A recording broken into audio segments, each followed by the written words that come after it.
Today is my daughter's first day of kindergarten. Come home and take her there right now.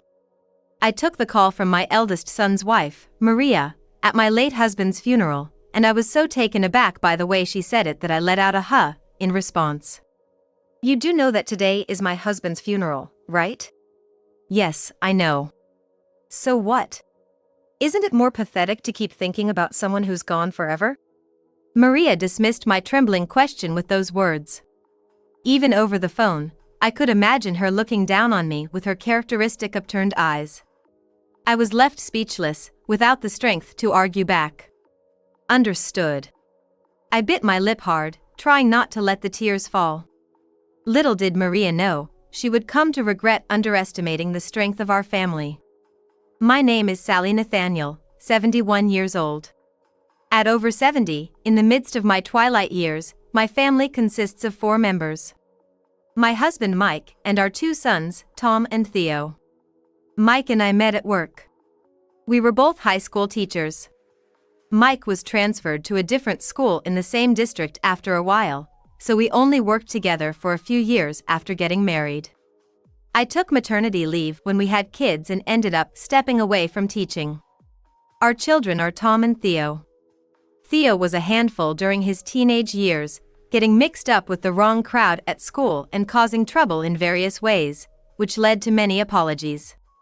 It's a funny story now, but it was quite the concern back then. Tom was gentle and indecisive. Far from causing trouble, he didn't even go through a rebellious phase. Shy about standing out, his hobbies were reading and math, growing up to be the exact opposite of his brother.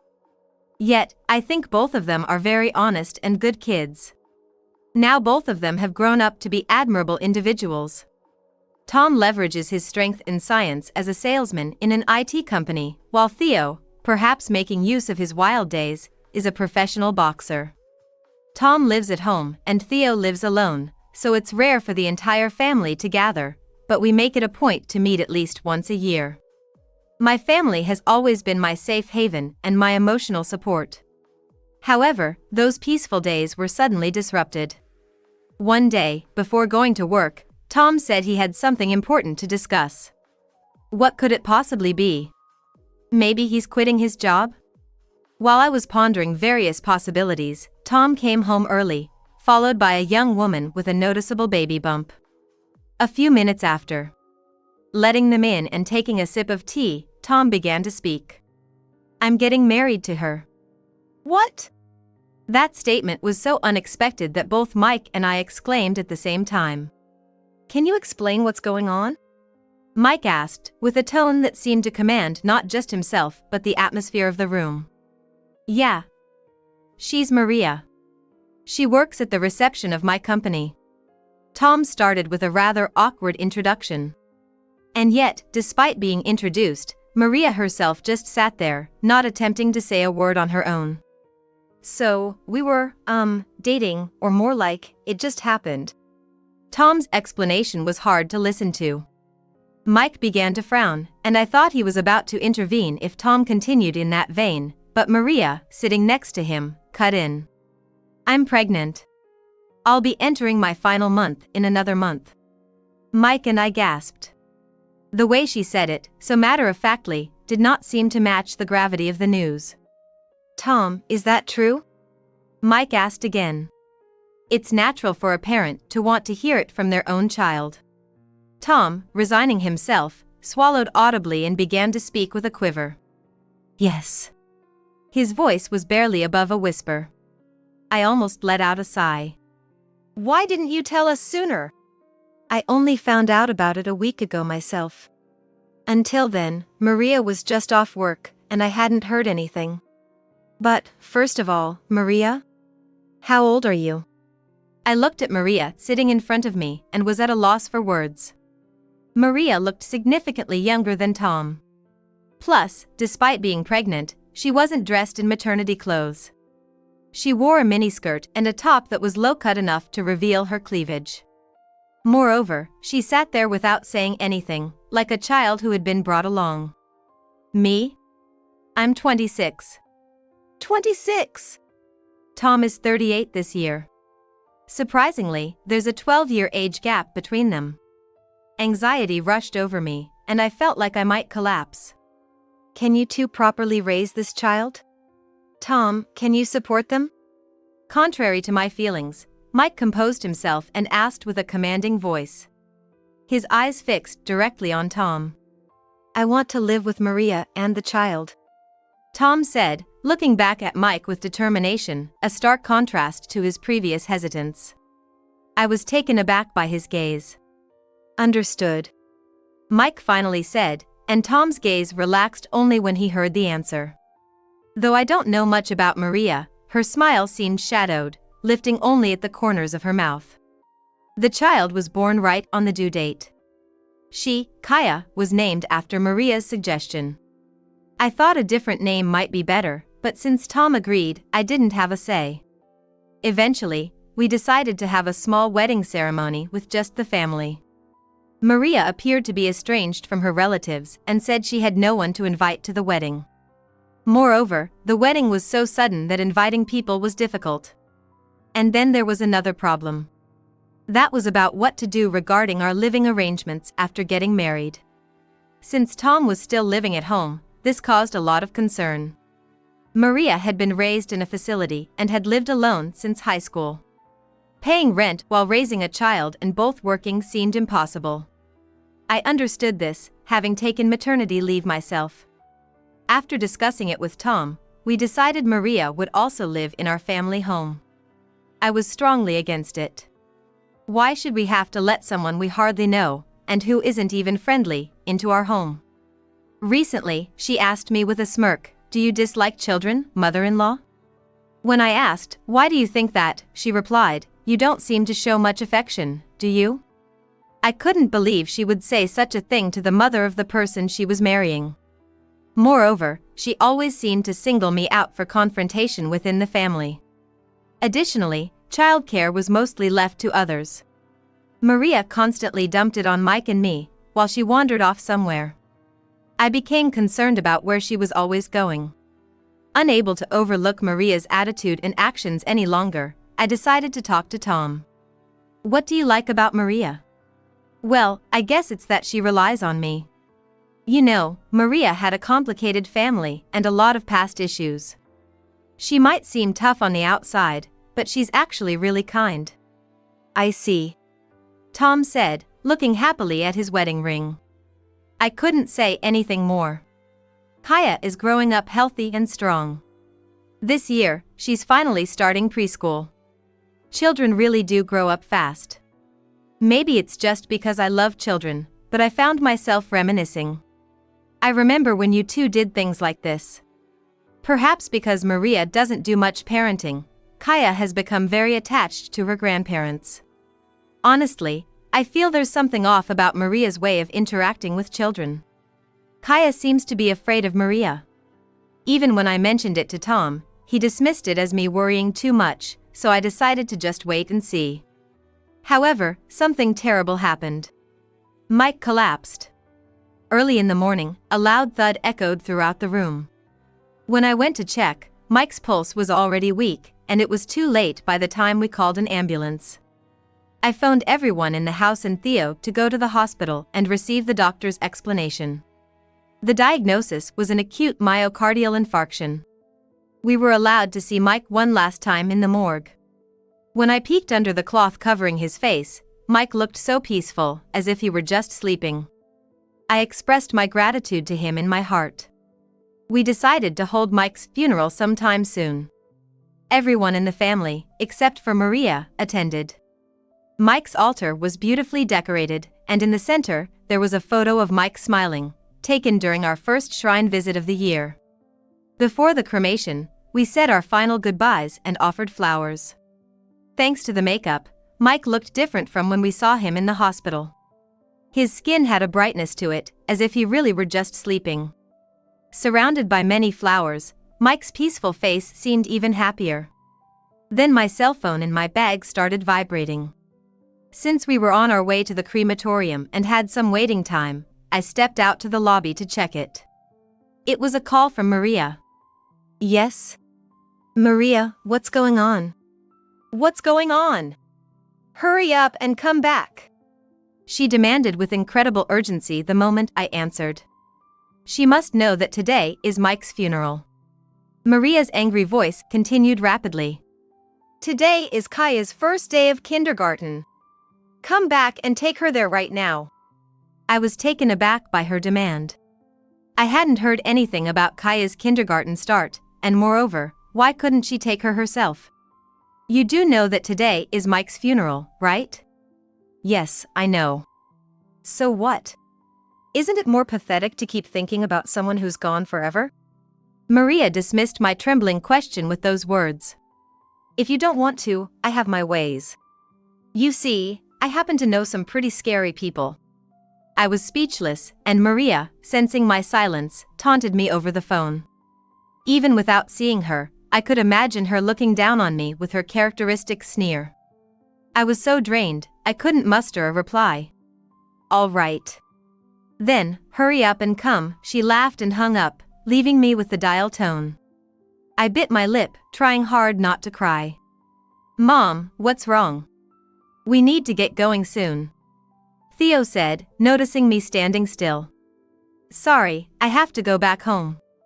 "What? Why?" His surprise was understandable. Theo had only met Maria a few times at the wedding and family gatherings. I told him about Maria's behavior and the content of the call I just received. "Then, that's just wrong. I can't stand to see Mom sad because of someone like her. But if I don't go, she said she'll call scary people." "Scary people, huh? So she's resorting to threats." Theo's words were truly kind, and they soaked into my parched heart, but if I didn't go, I didn't know what might happen. Tears started flowing uncontrollably. "Okay, then let's have Tom drive you. I'll handle things here," Theo said, patting my back and calling for Tom. They whispered something to each other, but I was too overwhelmed to hear anything. "I'm sorry this is happening, Mom," Tom murmured in the car on the way home. There was no other conversation. As we approached the house, I saw a black van parked in front, a vehicle I didn't recognize. It was parked right in front of our house, giving off an ominous vibe. Could Maria have actually called those scary people she mentioned? Despite having cried so much in the car, the addition of fear made it seem like I was going to start crying all over again. I entered the house hiding behind Tom's back. As we opened the front door, it made a loud bang sound. Wondering what was going on, we hurried to the living room, where we found Maria dressed flamboyantly. But she wasn't alone. There was another man, someone I didn't know. He was strong-looking and grabbing Maria by the collar. I couldn't understand what was happening. As I stood there dumbfounded, the man looked at us and said, "Sorry to intrude. I'm Theo's #1 disciple," he announced with the tone of someone from a sports team. Theo's subordinate? But why was he here, and how did this situation come about? While I was panicking but trying to make sense of the situation, Tom slowly stepped forward towards Maria. "Tom, do something!" Maria desperately appealed to Tom while being grabbed. She tried to free herself from the man's strong grip, but his arm strength was overwhelming, and she couldn't move him. However, as Tom approached, the man quickly released Maria. "Why do I have to go through this?" Maria said, fixing her appearance. But then, in the next moment, Tom, usually gentle, grabbed Maria by the collar with trembling hands. "What?" I was shocked to see Tom do such a thing, and Maria looked just as surprised. Tom just glared at Maria sharply. And I realized, since entering the house, Tom hadn't seemed surprised by anything. Normally, if there was a stranger in the house, you'd expect anyone to be surprised, but what's going on? I'm overthinking so much that my head feels like it's about to spin. "What the heck are you doing? You broke something very important to me." The usually considerate Tom was nowhere to be found. He spoke slowly, squeezing out each word. But the words filled with anger formed a solid mass and overflowed. "Apologize to Mom," Tom said with a straight look. It had been years since I saw my son raise his voice like this. Or maybe, this was the first time. A Tom I had never seen before was standing right in front of me. "What are you even saying?" "It's not my fault, you're the weird one here. You love me, don't you?" But his passion did not reach Maria. She snorted through her nose, looking down on him with her usual disdainful look, mocking him. And then, Maria spoke in a seductive, cajoling tone. I felt disgusted by her. I didn't even want her in my field of vision anymore. In the next moment, a voice as loud as an earthquake resonated through the house. "Not only me, but you also treated my family horribly. You're the worst kind of person," Tom declared, and with that, he pushed Maria back by the collar she was grabbed by. Ah! Maria fell on her buttocks in a comical way, and the sound of her tight skirt ripping could be heard as she fell. Seeing Tom transformed, Maria blinked in surprise. I was shocked too, but more than that, I felt a sense of relief as if Tom had voiced all the anger I had been feeling. "I know all about what you've been doing behind my back," Tom said, pulling out an letter-sized brown envelope from his bag and slamming it into Maria's hands. The thrown envelope hit the ground, spilling its contents. Inside were photos of Maria walking closely with several men. "With this as evidence, I'm divorcing you." "Wait, hold on." I also took a closer look at the photos, which indeed showed Maria with different men. From the photos scattered on the ground, it looked like there were 3 or 4 men. And these photos, showing them being affectionate in the streets or coming out of dubious places, clearly suggested a romantic relationship. "What? This?" I couldn't help but exclaim. Among them was a photo with a delivery man who always comes to our house. There were photos taken at night and others in broad daylight. Seeing all this evidence, I was convinced. Maria was going out every day, not caring for Kaya. Living carefreely while cheating, all while Mike and I were diligently looking after everything. The fact that I couldn't stop this situation from happening made me feel guilty towards Kaya. "No, that's a lie. You can't possibly leave me over something like this," Maria said, her voice mixed with an eerie chuckle. Her face showing a terrifying expression that seemed almost insane. "We'll see about that. It's you who can't let go, isn't it?" Tom said unflinchingly, looking at her as if she were something pitiful. With that one line, Maria was completely knocked out, remaining silent and looking down. "It's okay, thanks. From here on, just as Theo said, please." "Yes, sir. You were awesome, just like Theo's brother should be." Tom passed the message to Theo's disciple standing there.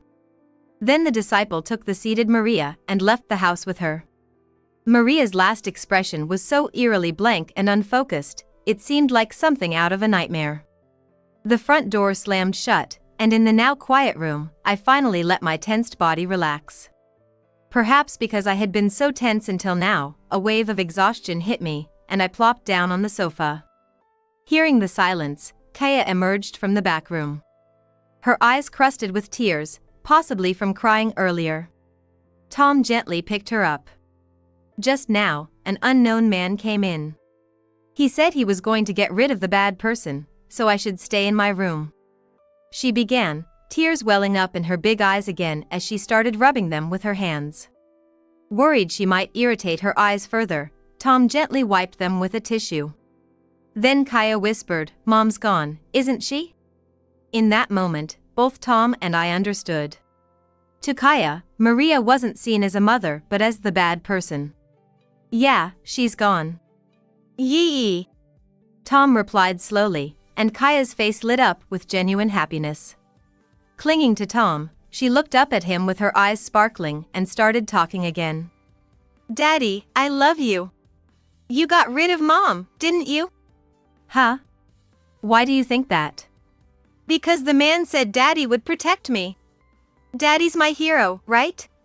Faced with Kaya's question, Tom answered with a laugh, showing a mix of sheepishness and reliability.